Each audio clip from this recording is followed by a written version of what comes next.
Hi, friends. We're coming into that season where we typically practice communion every week. This Sunday's Palm Sunday, next Sunday's Easter, and these would be the beginnings of a long season of communion for us.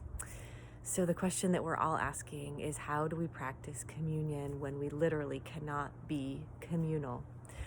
Communion, as we all know, is a hearkening back to the Passover feast when people would come from all over and celebrate together this amazing feast that was a testament to the faithfulness of God.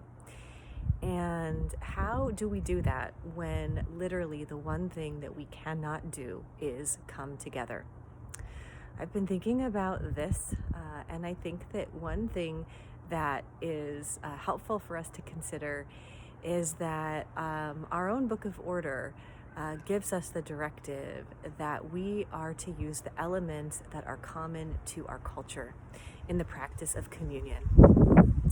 And this means that whatever culture you're in, you are to use the stuff that is the most common for you. Communion should always be a reflection of that which feels the most familiar. The bread and the wine are a reflection. They have obviously meanings in the Jewish culture, but also what they mean is that in the very common elements that we see on a day-to-day basis, that we can touch and taste the body of Jesus. So, in our culture today, the element that we're all sharing in is our own isolation. We're sharing in the fact that we can only eat the food that we've purchased from our own house, that is in our own home. And so that is right now the common element of our culture. So that is what we are going to use to practice communion. So I brought out here today for you to see the bread that we have from a recent shop. Well, actually only 2 weeks ago was the last time that we went to the store, but this is what we've got. So we're going to use this.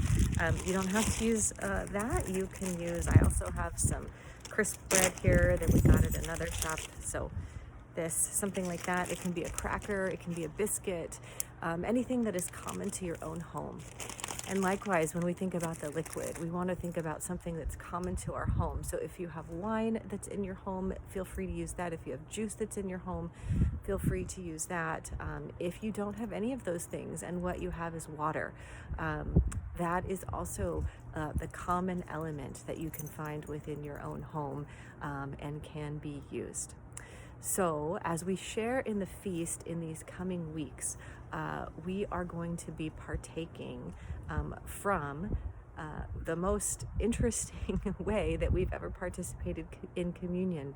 The thing in which we're sharing in is our own isolation. And as we partake in communion, we will bear witness to the fact that, in fact, we are not alone. We are doing this all together. And we are using the common things that we find within our own home to not only be in accordance with our Washington state health laws, but also theologically to bear witness to the fact that in any situation that we're in, whether we're at home, in church, or anywhere else, that the Spirit of God is found in that which is most common and most available. And right now, we can find that in our own home. All right, so see what you can find for Sunday, and I'll see you soon.